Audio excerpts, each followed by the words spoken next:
Olá, o programa Análise Direta já está no ar. Eu sou a Renata Admiral, aqui dos estúdios do centro da capital paulista. Hoje o assunto será sobre a nova lei de migração e que estabelece direitos e deveres para migrantes e turistas no Brasil.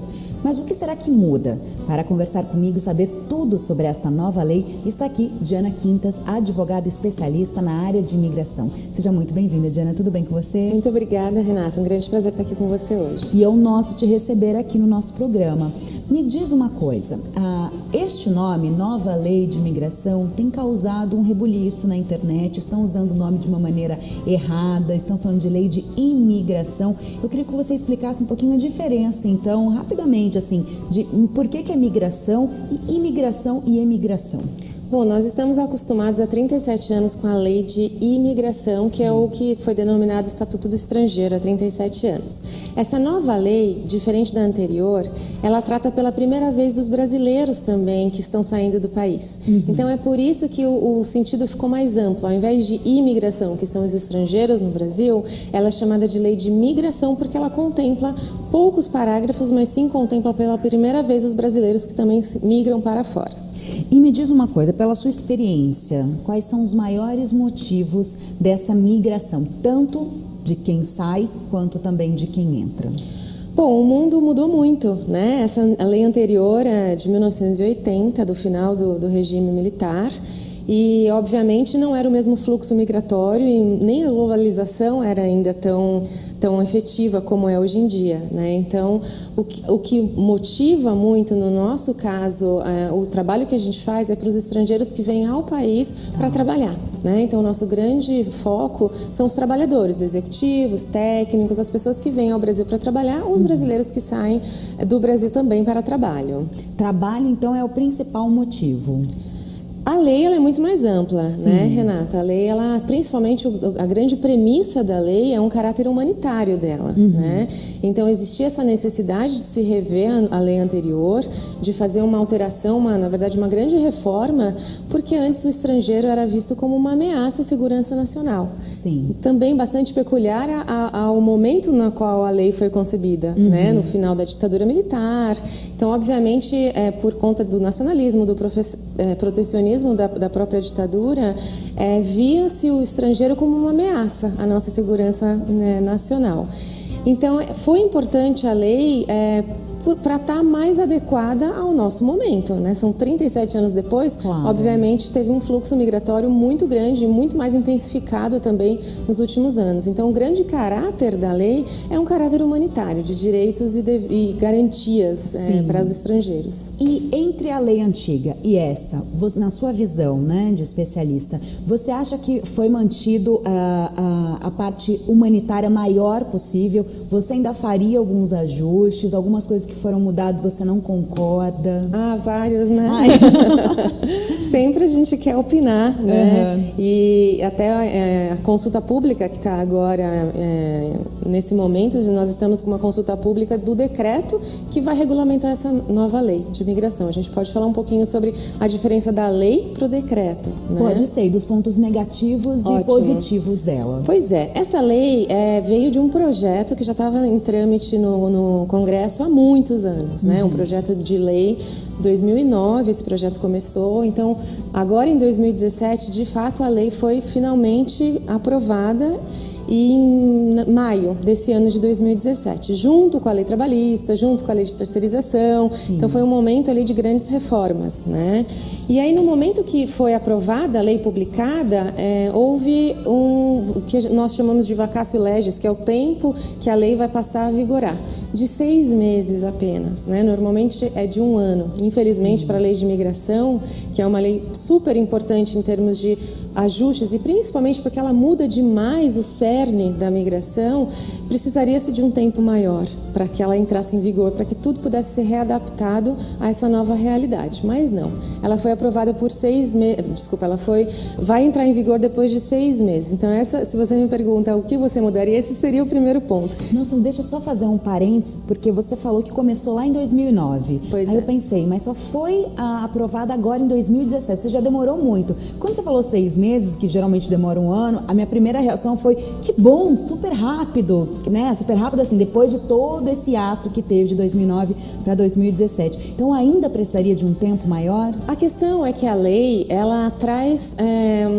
a premissa da abertura, o que é ótimo, o que é super positivo. Obviamente, nós todos vemos com bons olhos uma lei de abertura à migração face ao momento que nós estamos no mundo, dos fluxos migratórios, né? Claro, migração é sempre muito polêmico, existem sempre 2 polos, mas nós vemos essa lei como algo necessário para o país, algo benéfico, né? Até para desenvolvimento econômico e para questões de acolhida humanitária mesmo de refugiados. Acontece que, infelizmente, no nosso país, nós temos uma certa dificuldade para fazer com que os sistemas sejam adaptados por questões de verbas, orçamento.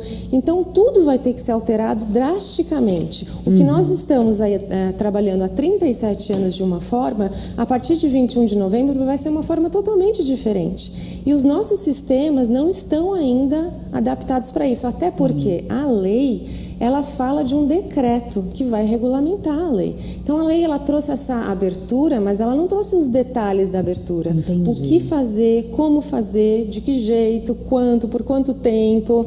Todos esses detalhes, eles devem vir, uma lei sempre está atrelada, na maioria das vezes, a um decreto que normatiza, né? Esse decreto só saiu agora. Ele foi publicado ontem, no Diário Oficial, para uma consulta pública, ou seja, nem é o texto final ainda. Nós nem temos acesso ao texto final, temos acesso a um texto, uma minuta de decreto que está em consulta pública. Só que faltam dias para essa lei entrar em vigor. Agora, dia 21 de novembro, né? E fora isso, o decreto também traz em inúmeros itens atos que vão regulamentar. Então, são como se fossem 3 etapas. A lei está atrelada a um decreto que regulamenta. O decreto ainda não saiu, mas a gente já tem ali um sentido de como vai ser, porque saiu a consulta pública.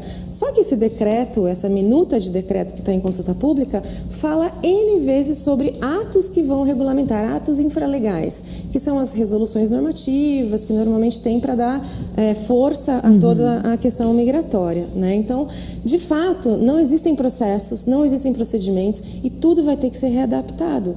Será que o nosso sistema, todas essas autoridades, e quais são? Polícia Federal, principalmente, Ministério do Trabalho, Ministério da Justiça, Ministério das Relações Exteriores, estão preparados sistemicamente para recepcionar todas essas mudanças, mudarem o sistema? A gente sabe que, infelizmente, não, né? E a gente tem também conversas com todos os nossos enfim, com os nossos correspondentes nos departamentos que dizem a gente não consegue fazer uma mudança sistêmica enquanto de fato a lei ainda não está aprovada. O decreto não está aprovado, publicado. A gente só vai conseguir passar, mudar quando a gente souber o que a gente precisa mudar. E ainda não está a lei aprovada. Então, 21 de novembro é uma grande incógnita.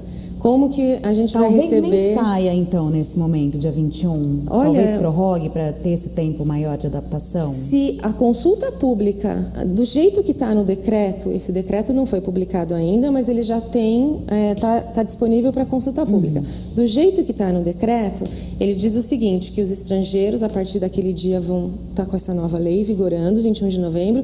Existe um período de transição, que é importantíssimo. Uma transição de 90 dias, onde será ainda aceito o que foi solicitado lá no passado, ou seja, se eu hoje sou um estrangeiro, tenho um visto de trabalho aprovado hoje e não entrei ainda no país, eu tenho a partir de 21 de novembro mais 90 dias para fazer valer o meu direito de quando eu protocolei esse pedido, de quando foi aprovado, né? Mas a partir do dia 91 em diante, não existe nenhuma segurança jurídica de como que vai estar. E, por outro lado, esse decreto diz que os sistemas todos envolvidos, que são a Polícia Federal e os ministérios, eles têm até 1 ano para se readaptarem. Então, do dia 91 até o dia 365 desse primeiro ano, que é o tempo que as autoridades têm, existe um grande gap, né? Deveria, sim, uma mudança importante no decreto deveria ser uma extensão maior da aceitação da lei Sim. antiga, de até 1 ano, que é justamente o prazo que o governo está dando para que os órgãos se readaptem ao sistema. Né? Se os governos têm 1 ano para se readaptarem, os estrangeiros não podem ser prejudicados. Eles também devem ter 1 ano para fazer valer a lei antiga, senão eles vão estar num limbo realmente, numa insegurança jurídica muito grande.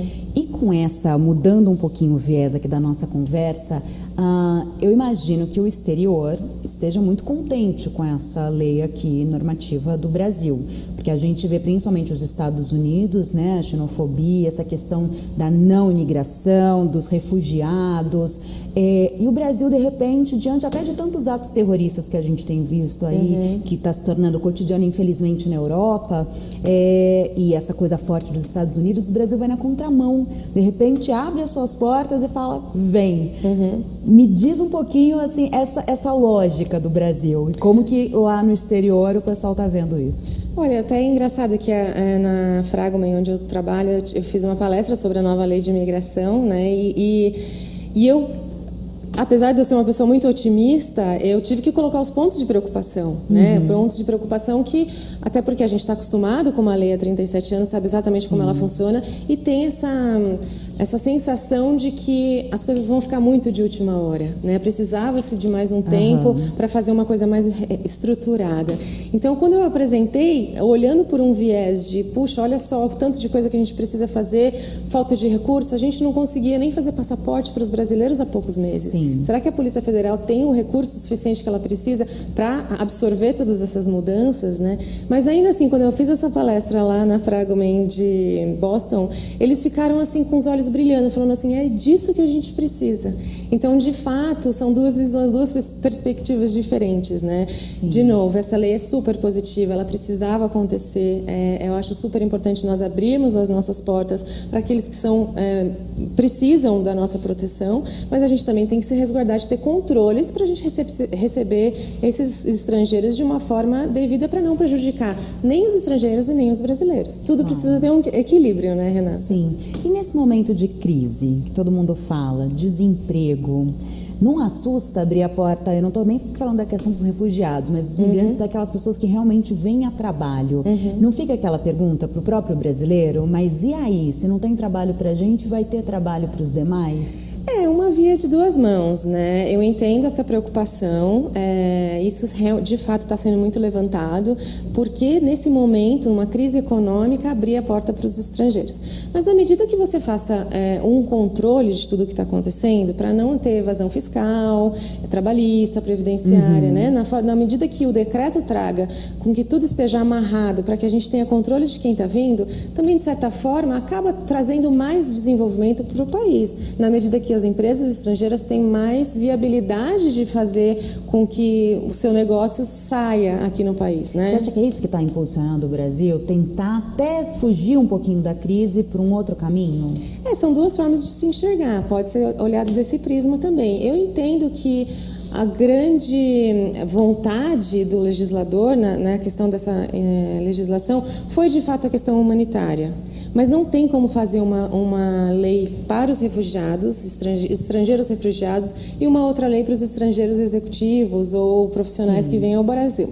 Tem que ser a mesma lei abrangendo todos os estrangeiros, né? Mas num momento onde se fala tanto do refúgio, tanto da acolhida humanitária, foi esse o grande impulso que fez com que a lei fosse aprovada na minha visão, né? E muitas amarras precisam ser feitas ainda para que a gente esteja protegido do ponto de vista de controle, né? Então você comentou os Estados Unidos, de fato os Estados Unidos está aí construindo muros, né? Sim. Enquanto que a gente construiu uma grande ponte, venha, né? Isso é bastante positivo por um lado, só que também a gente não pode construir uma ponte e não ter controle de quem está entrando, para não fragilizar justamente o nosso mercado local, a nossa arrecadação, enfim, todas as questões de tributação, trabalhistas e previdenciárias. Não são só os brasileiros que têm que sujeitar a elas, né? Se a gente está dando os mesmos direitos e garantias, os deveres também têm que ser os mesmos dos brasileiros, né? Então eu queria entender um pouquinho mais quais são os direitos, então, dos imigrantes. Bom, a Constituição Federal de 88, no artigo 5º, ela já dizia que os brasileiros e os estrangeiros residentes no país têm os mesmos direitos e garantias a tudo. Questões sociais, educação, moradia, saúde. O acesso, né? Exato, acesso irrestrito. Só que isso não era recepcionado pela lei que era anterior. O Estatuto do Estrangeiro, como é de 1980, não recepcionava a Constituição. Apesar de, obviamente, a Constituição ser sempre até a supremacia constitucional, ela valer mais do que qualquer outra lei, né? A gente via que na prática não era bem assim que funcionava, né? Então, essa nova lei de imigração, ela vem para recepcionar esse artigo 5º, que é uma cláusula pétrea da Constituição, não pode ser mexida, e dá direitos e garantias. Então, os estrangeiros, até aqueles que estão de forma irregular no país, e essa também é uma mudança importante, eles podem se regularizar e desde que sejam residentes no país, eles têm os mesmos direitos que nós brasileiros. Eles não vão ser punidos se eles chegarem ali estão ilegais. Existem sim punições, mas também existem formas de regularização. Então existe, por exemplo... Se eles estiverem dispostos a se regularizar, o país fará isso. Exatamente. Antigamente, se o estrangeiro estava aqui irregular, antigamente ainda em vigor, né? Até dia 21 desse mês. Se o estrangeiro estava aqui de forma irregular, ele tinha que ir embora e voltar numa situação regular para que ele pudesse continuar vivendo aqui, enfim, através de um visto, ainda que fosse um visto de turista, para depois conseguir uma oferta de trabalho. Já na forma que a lei foi aprovada, o estrangeiro irregular no país consegue se regularizar. Entendi. Então, por isso que a Polícia Federal tem um grande desafio aí pela frente de fazer toda a regularização dos estrangeiros que, obviamente, vão querer, agora tendo direitos e garantias... Claro, já vão querer se regularizar. Pois é. Diana, a gente vai para um breve intervalo, daqui a pouco a gente continua o nosso papo, que está uma delícia.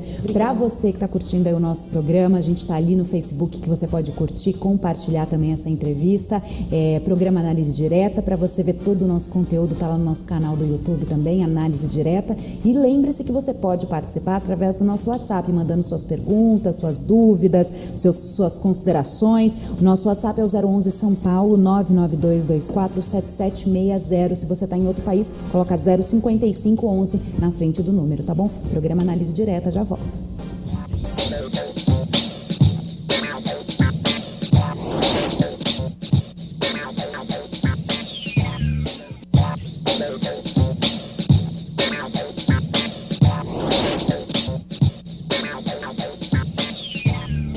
Olá, o programa Análise Direta está de volta. Hoje o tema é nova análise de imigração. Eu recebo Diana Quintas, que é advogada especialista na área imigratória. Diana, continuando o nosso papo, eu gostaria de entender, você disse que os imigrantes terão os mesmos direitos, né? E principalmente a questão se eles estão na ilegalidade, para eles se formalizarem aqui, se regularem no país. E quais os deveres dos imigrantes? São os mesmos também que os nossos? Deveriam ser os mesmos que os nossos, desde que haja um controle, né, Renata? Por isso a questão do controle é tão importante. Você saber quais são os estrangeiros que estão aqui a trabalho, por exemplo, né? O que nós brasileiros, como seletistas, temos de direitos? Toda a questão de seguridade social, encargos, todas as questões trabalhistas, fundos de garantia.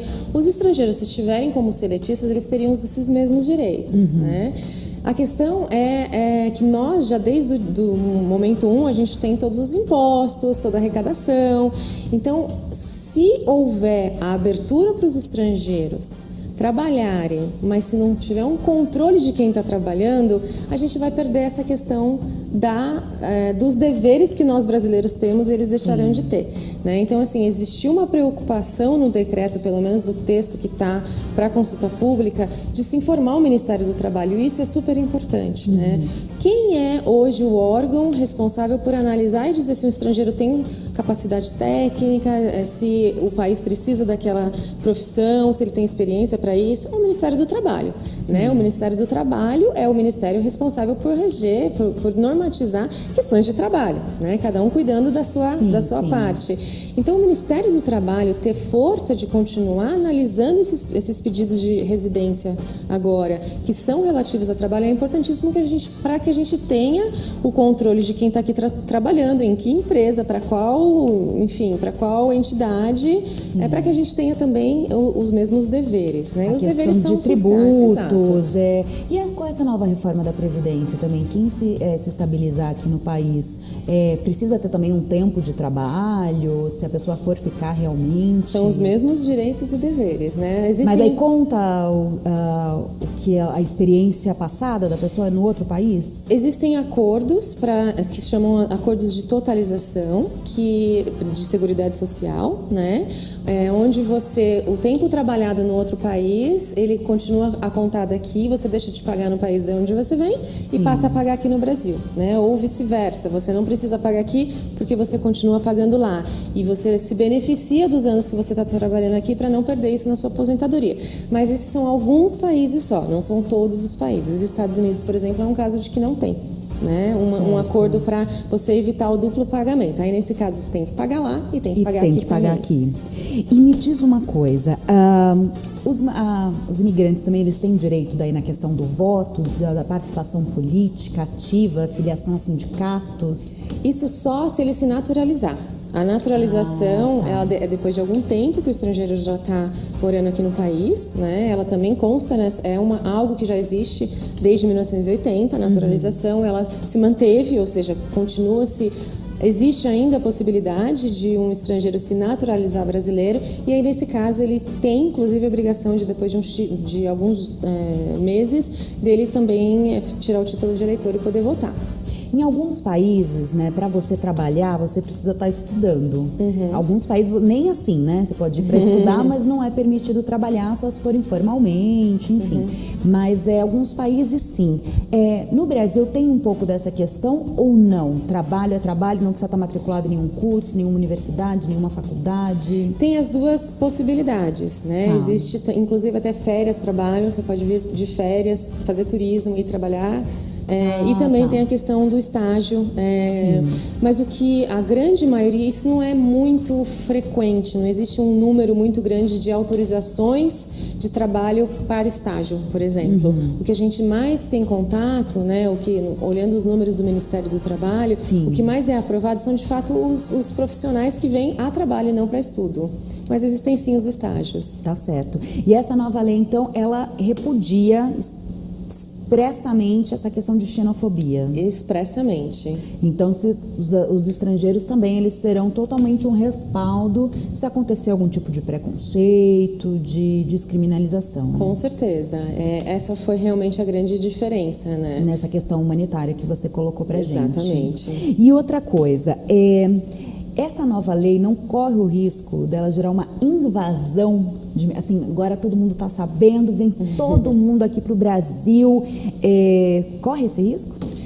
Olha, Renata, o Brasil nunca foi um destino principal. Sim. Né? A gente tem um número muito grande de pessoas fora do seu país de origem. São 240 milhões de pessoas que hoje estão fora do seu país de origem em algum outro, por questões ou de trabalho, ou questões de acolhida humanitária, ou questões de asilo político, enfim.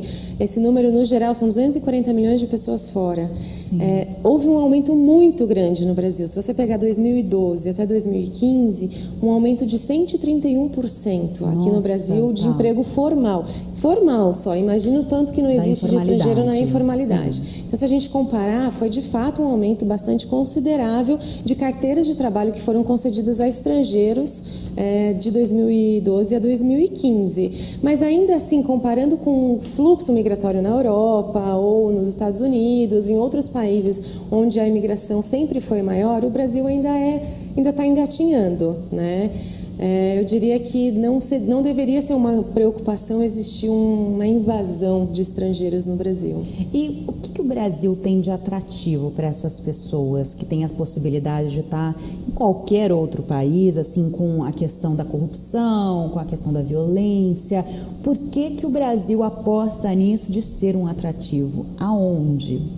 Bom, essa lei realmente foi bastante diferente da linha americana, diferente da linha inglesa, do Brexit, né, onde as porteiras estão sendo fechadas, a gente abriu. E a gente tem que viver um pouquinho ela para entender quanto que isso vai atrair, de fato, os estrangeiros ao Brasil. Eu já vivenciei, infelizmente, num passado super recente, empresas que optaram por não abrir a sua fábrica no Brasil e ir para o Chile, que é um país aqui do lado, porque sentiram que a imigração era muito complexa, do ponto de vista de prazo de processamento, corrupção, burocracia, exatamente. Então, eles optaram, e isso, obviamente, você perdia a questão do desenvolvimento econômico mesmo, né? A gente perdia investimentos que poderiam ter sido feitos aqui no Brasil. Então, com a nova lei, eu vejo com bons olhos de que vai atrair outros investimentos, diferente do que eu vi recentemente. O Brasil passa a ser também uma opção, que muitas vezes existia até assim um certo mito, né? Quantas e quantas palestras a gente já deu no exterior, chegou a vez do Brasil, agora é complicado demais. É muito complicado, não é melhor nem ir. E nem era tão complicado assim, né? Agora facilitou ainda mais. Então, o nosso papel também é de dizer, sim, venham, o Brasil é um país aberto à imigração, mas a gente precisa ter uma lei que consiga ser colocada em prática. Não adianta fazer uma lei bonita, ser aprovada uma lei bonita, um decreto bonito, e o sistema não está adaptado para isso. Não conseguir recepcionar essas mudanças, não conseguir dar o transporte, dar a saúde, o que nem, às vezes, os próprios brasileiros têm como básico, né? Isso, nas questões sociais a gente ainda iria mais profundo. Estou dizendo até algo um pouco mais raso, digamos assim, que é a questão própria sistêmica. Você vai chegar na Polícia Federal e o sistema não vai estar readaptado. O acordo Brasil-Uruguai saiu em julho, faz alguns meses, o sistema ainda não mudou. Então, quando que a gente vai estar de fato pronto para fazer valer a lei, né? A gente teve um decreto em 2016 que trouxe importantes mudanças. Um estrangeiro que viria a negócios poderia transformar o visto dele aqui no Brasil para trabalho, enfim, mudanças que seriam bastante positivas para os trabalhadores, para as empresas que trazem os seus profissionais. Esse decreto já faz 1 ano e meio, ele não saiu do papel. Então a gente só precisa ter o cuidado de que o governo federal, que estava tão disposto a fazer uma lei bacana e vanguardista e pioneira, que ele dê os recursos necessários para que o sistema funcione, né? E é interessante também para o Brasil o estrangeiro pela questão dele já vir com aquela segunda língua, dele vir com um outro tipo de experiência, algo talvez que ainda falte aqui no nosso sistema de educação, tudo, uma experiência profissional, uma bagagem maior do que os trabalhadores daqui?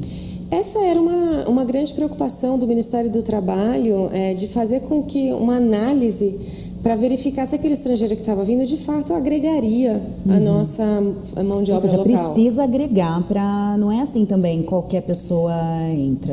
Sempre precisou agregar. Sim. Agora a gente ainda não sabe. Deixa eu te tentar exemplificar para você entender.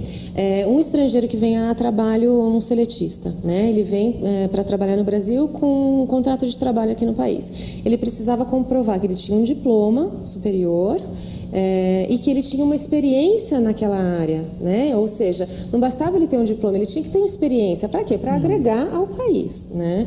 Agora a gente ainda não sabe se isso caiu, se isso vai se manter, porque o decreto não foi publicado ainda. E ainda que esse texto do jeito que está em consulta pública seja o final, que a gente não sabe, ele está muito atrelado a atos infralegais, que serão ainda publicados na medida de não sei quando. Eu espero que breve, né? Porque em alguns dias já vai estar valendo. Mas a gente está dependendo desses atos em conjunto do Ministério do Trabalho, Ministério das Relações Exteriores e Justiça, dizer exatamente quais são os procedimentos. Precisa ter diploma? Precisa ter carta de experiência? Quantos anos de experiência você tem que ter? Antes eram 2 anos, ou se você não tinha um diploma, 3 anos. E agora, como é que vai ser, né? Então, eu não consigo ainda te responder se de fato vai mudar muito. Eu imagino que não.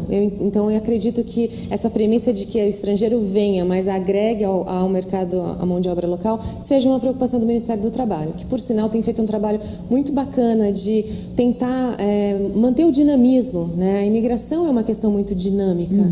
Então há poucos anos atrás a gente não tinha o drama do Haiti, né? Sim. Que era algo totalmente imprevisível, que foi uma calamidade natural, né, que aconteceu. Então, a imigração ela precisa ter algum órgão que esteja alinhada com o dinamismo da imigração. Então, se um país entra em guerra, que a gente tenha um órgão que consiga dirimir essas questões rapidamente, que não dependa de uma nova lei, de um novo decreto, que isso não tem aqui para fila lá da outras prioridades de Brasília. Claro. Né? E esse órgão ele foi mantido, pelo menos no texto que está no decreto, fala-se muito desse Conselho Nacional de Imigração, e teve uma lei que foi publicada também na semana passada, onde se manteve o Conselho de Imigração. Então, é um grande ganho nosso da sociedade de que o Conselho Nacional de Imigração tenha sido mantido. E eu imagino, a gente pensa nesses trabalhos de escravos, né, que muitos imigrantes vêm para cá e acabam com aquele trabalho, né, inóspito, assim, né, aquele trabalho que quase não tem remuneração, é uma escravidão, né? Acho que eu não tenho outra palavra para definir isso. Isso vai ajudar demais não ter aquelas organizações, aquelas empresas que acabam massacrando o estrangeiro? Isso vai ajudar essas organizações criminosas a disseminar? Na medida que ele está mais aberto, você consegue atrair mais mão de obra para o Brasil. Eu tenho uma preocupação até que isso aumente, que isso agrave. Porque no caso do trabalho escravo, a gente tem muito exemplo de muitos, por exemplo, que está muito na mídia, dos bolivianos sendo escravizados. Os bolivianos, eles já têm a situação regular migratória. Então, o problema não era a imigração, o problema era a escravidão. Eles já poderiam, como bolivianos, unicamente, exclusivamente por serem bolivianos, que é um país que está no Mercosul, conseguir uma residência para trabalho, conseguir uma carteira profissional e ser registrado, como nós brasileiros, maioria, um trabalho formal. Sim. Então, a escravidão, ela não está atrelada à questão imigratória, ela está atrelada a outras questões criminais mesmo. E a justificativa não é que era muito difícil de se regularizar um estrangeiro e por isso ele era escravizado, entendeu? Entendi. Bom, agora eu fiquei chateadíssima. Achei que era uma forma de melhorar, né? E talvez a gente tenha que focar um pouquinho mais nessa preocupação. No controle. Temos que focar no controle, saber quem está aqui, para que saiba onde eles estão, né? A fiscalização vá saber onde eles estão, para saber se as condições de trabalho estão sendo respeitadas. Diana, a gente vai ter um breve intervalo. Ok, Renata, vamos obrigada. digerir todas essas informações. Daqui a pouco a gente volta com o programa Análise Direta. Não saia daí.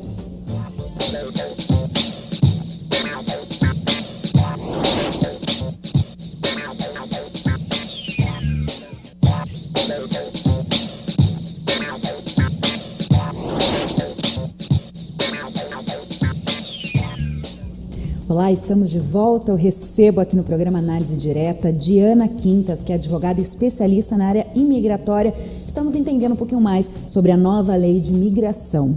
Diana, eu gostaria só de saber se você considera, pela sua vivência, sua especialidade na área, o Brasil é um país xenofóbico? O brasileiro está preparado para receber tantos estrangeiros e tratá-los como iguais?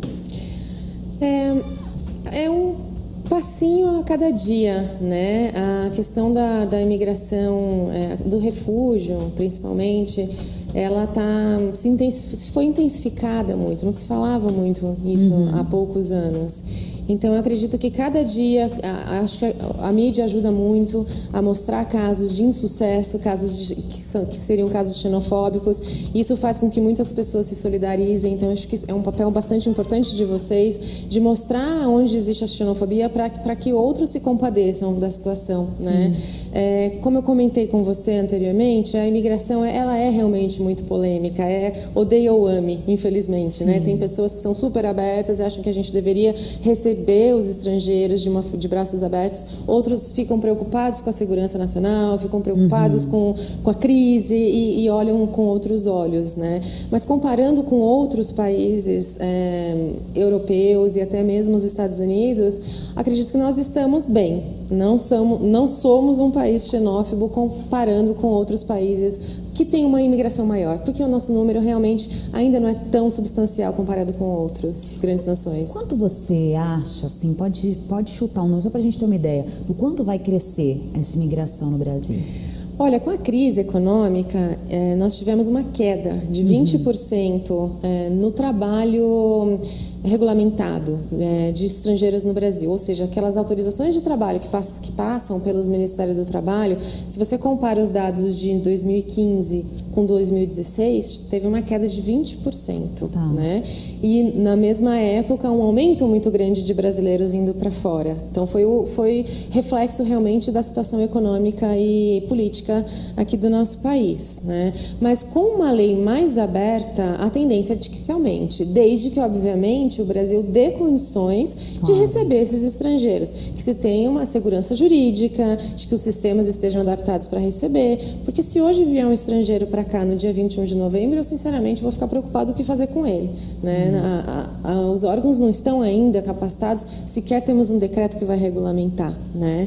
Então precisa passar esse período de transição. Acho que essa fase inicial vai ser dolorosa. O ano de 2018, infelizmente, vai ser bastante difícil para nós que trabalhamos com isso, para as empresas que precisam trazer esses estrangeiros, né?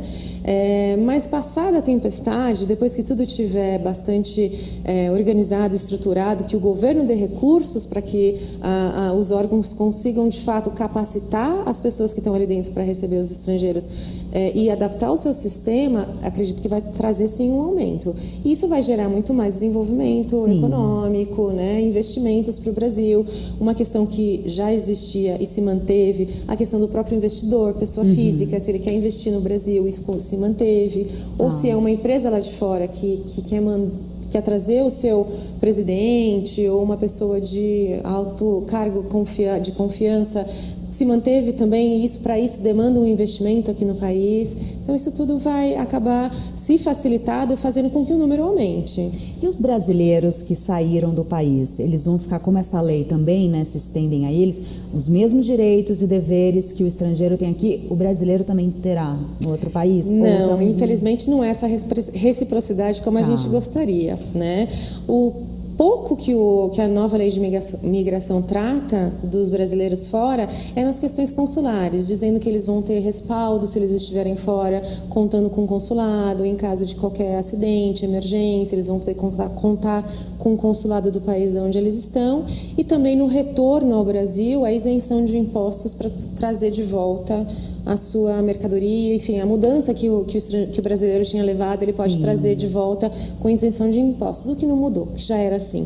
Então, de fato, assim... Os brasileiros ainda têm que se adaptar à lei, à legislação daquele país. Exatamente. Me conta algumas histórias interessantes, então, você nessa sua área, cases de sucesso, por favor, ou que demonstram um pouco, que conte um pouquinho mais pra gente essa história dos imigrantes ou dos refugiados aqui no Brasil. Olha, a gente tem muitos casos, né? Tem de tudo um pouco. Eu costumo comentar que na Fragma é um dia, assim, de mais emoção do que o outro, né? A grande dificuldade sempre foi na chegada do estrangeiro aqui no país, né? Como eu comentei, o Ministério do Trabalho, ele estava bastante já sedimentado, tudo, estava muito estruturado. Mas chegando aqui, a gente sempre teve uma grande dificuldade. O estrangeiro, quando chega aqui já com visto, ele precisa se registrar na Polícia Federal, né? Como nós temos o nosso RG, que precisa da nossa biometria, assinatura, o estrangeiro também precisa se registrar na Polícia Federal para conseguir o RNE. Agora RNM, porque antes era Registro Nacional de Estrangeiro e agora passa a se chamar Registro Nacional Migratório. Então, para fazer esse registro, você precisa ir até a Polícia Federal, apresentar alguns documentos, agendar. Apesar do nome ser federal, Polícia Federal, cada polícia, ela trabalhava de uma forma diferente, exigindo às vezes documentos diferentes. E isso, assim, quando a gente fala de São Paulo, Campinas, São José era diferente, Rio de Janeiro era diferente de Macaé. Imagina se você pegar o interior de outros estados aí com menos fluxo, né? Então a gente já viu de tudo, assim, eu já tive casos de estrangeiro que teve que viajar até Manaus porque no papel do visto, que a gente chama de Visa Application Form, colocou que o endereço da empresa era em Manaus, que de fato, se você olhar o CNPJ daquela empresa, era Manaus, né? Ela colocou Manaus. Quando chegou na Polícia Federal, a Polícia Federal não aceitou fazer o registro dessa pessoa aqui, porque estava escrito que a empresa era de Manaus. E ela teve que pegar um avião, viajar 6 horas, ir até Manaus para se registrar e voltar, né? Então, você me pediu casos de sucesso, né? Eu vou começar a chorar. Mas me diz uma coisa, vai haver uma unidade?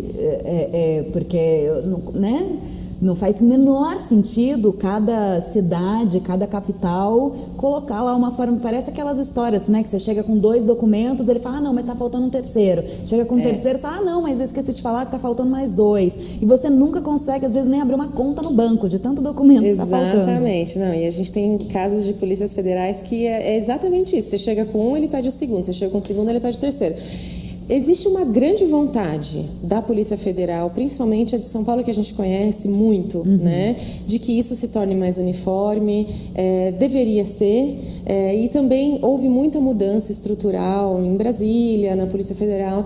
Já que tem uma nova lei, poderia se aproveitar o ensejo de fazer uma reformulação e que isso se estenda a todos. Sim. Mas é claro, a gente no bastidor, trabalhando com isso há anos, eu trabalho com isso há 15 anos, né? Nunca perco as esperanças. Mas eu sei que vai demandar muito tempo, porque sempre foi uma comunicação muito complicada.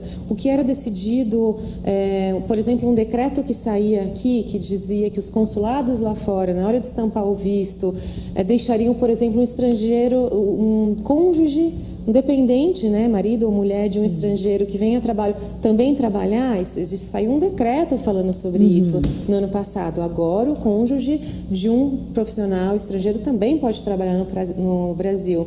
Só que o consulado lá fora, que são diversos consulados no mundo todo, continuava carimbando, dizendo que o cônjuge estava impedido de trabalhar.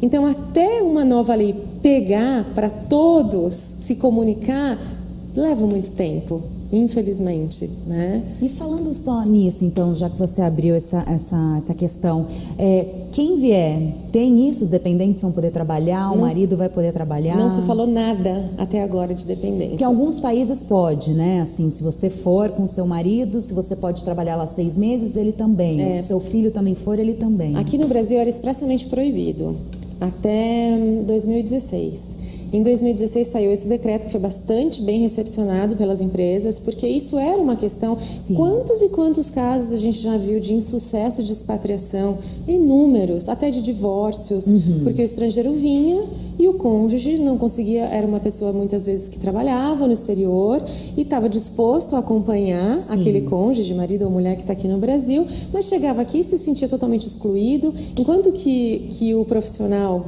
está no ambiente da empresa, faz o seu núcleo de trabalho, de amizades, o cônjuge fica de fora, né? Se não está inserido também no mercado de trabalho. Então, isso já gerou, assim, a gente chega a colecionar, infelizmente, casos de insucesso de expatriação. Sempre foi o maior índice de insucesso de expatriação a questão do cônjuge não poder trabalhar e não estar inserido no mesmo contexto, né? Então, isso mudou em 2016, foi muito bem recebido pelas empresas. Mas no decreto que saiu agora, que foi publicado ontem no Diário Oficial, não se cita em nenhum momento a questão de cônjuge, se pode ou se não pode trabalhar. Como é uma lei de abertura, uma lei que veio para ser mais flexível, menos burocrática do que a anterior, nós acreditamos que esses atos infralegais que surgirão, aí que são as resoluções normativas, que elas vão contemplar essa questão. Mas até agora não se falou nada. E me diz uma coisa, você como advogada, né, a sua empresa, acompanha só quando der algum problema, quando dá algum problema com o refugiado, com o imigrante, ou tem uma equipe que acompanha desde quando eles chegam até todo esse passo a passo? Tudo, a gente não quer que dê problema. Então, vocês já vão acompanhando antes, né, do problema acontecer. Ah, sim. Na verdade, são vários processos, né? Tem um processo que deve ser feito lá fora, enquanto o estrangeiro ainda não está no Brasil, que é a questão do visto, né? Agora vai mudar um pouquinho, mas sempre foi a questão do visto. Na medida que ele chega, que era onde dava muito problema, a questão do registro, da emissão da carteira Eu estou citando o registro, Sim. a Polícia Federal, mas a carteira de trabalho era uma dor de cabeça muito grande, porque Santo André faz de um jeito, Santana faz de outro jeito, e uma entrega no mesmo dia, outra demora 15 dias para entregar, e começou aquele desespero do e-social, né? O e-social vai entrar e a gente precisa registrar o profissional em até 12 horas da admissão, só que o documento do estrangeiro às vezes leva 60 dias para sair, né? Dependendo da agenda da Polícia Federal. Então surgiu um grande rebuliço no mercado de mobilidade global do que fazer com os estrangeiros para inseri-los no contexto do e-social, né? Então não é só o registro, tem também a carteira de trabalho, mas nós trabalhamos para que tudo isso tente ser mapeado, para que quando ele chega ele já vá tirar a carteira primeiro, para que já tenha o número do PIS, depois vai para o registro para ter o número do RNE, agora é RNM, e enfim, para evitar problemas. Mas ainda assim, fazendo todo um planejamento, a gente lida com autoridades, né, Renata? A gente não somos nós que damos o ok, a negativa, a aprovação ou denegação de algo. A gente está dependendo de boa vontade e da capacidade técnica também das autoridades. E tem uma questão bastante importante que é o poder discricionário. Isso mudou um pouco. Que é esse poder discricionário? O poder discricionário é aquilo que a autoridade tem de dizer não, se ele achar que é não, mesmo com todos os requisitos cumpridos. Então, você tem um checklist de 10 itens. Ainda que você cumprisse com todos os requisitos na lei anterior, o poder discricionário ele era muito ampliado às autoridades. Eles poderiam continuar dizendo não se eles achassem que aquele caso merecia um não, né? Uma negativa de visto, ou enfim.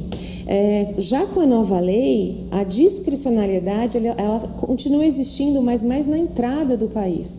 Então, na entrada do país, se o estrangeiro chegar e a Polícia Federal na fronteira, no aeroporto, identificar que o propósito da viagem está diferente do que, visto que lhe foi concedido, ele pode negar. Então, ele tem esse poder discricionário. Mas na autorização da residência ou no visto temporário, caso os 10 bullets ali, os 10 itens do checklist estejam cumpridos, ele não pode receber mais um não. Entendi. Então, isso fortaleceu a questão dos direitos. Se eu preciso apresentar 10 itens, eu tenho direito a um sim. Sim. Né? A questão dos direitos e garantias. Diana, nosso papo foi muito elucidativo. Eu estou muito feliz que você tenha vindo aqui participar do nosso programa Análise Direta. Foi só a primeira vez. Eu quero que você volte para a gente falar, então, olha, está dessa forma agora, o decreto foi aprovado, a lei foi implementada e está todo mundo feliz. Eu quero, assim, notícias boas. Eu também quero muito. Dessas imigrações, dos refugiados. Quero que você traga novas notícias para a gente em breve, tá bom? Combinado, conta comigo. E sabe o que eu gostaria também, Diana? Que você passasse algum contato para quem tem mais dúvidas, para quem se interessar por esse tipo de serviço, para que as pessoas possam te contactar. Claro, o site da Fragomen é o www.fragomen.com. Eu sou Diana Quintas, facilmente me encontram por ali. LinkedIn também, Diana Quintas, totalmente à disposição. Muito obrigada mais uma vez. Obrigada, Diana. Renata. Bom, pessoal, recebi aqui Diana Quintas, advogada especialista na área imigratória. Debatemos sobre essa questão da nova lei migratória. Espero que você não tenha ficado com nenhuma dúvida e com certeza a Diana volta aí com mais informações pra gente em breve. Se você gostou do programa, curta, compartilhe e ainda, pessoal, olha, programa Análise Direta. Lá no nosso canal do YouTube, você tem acesso a outros conteúdos nossos, outras entrevistas com outros especialistas. Dá uma olhadinha no nosso YouTube, Análise Direta, e você também tem a opção de escrever uma mensagem pra gente através do nosso WhatsApp. É 0 Operadora 11 São Paulo 992247760. Se você está em outro país, coloca o 05511 na frente do número de celular, tá bom? A Análise Direta fica por aqui hoje. Eu vejo você então no próximo programa. Um beijo.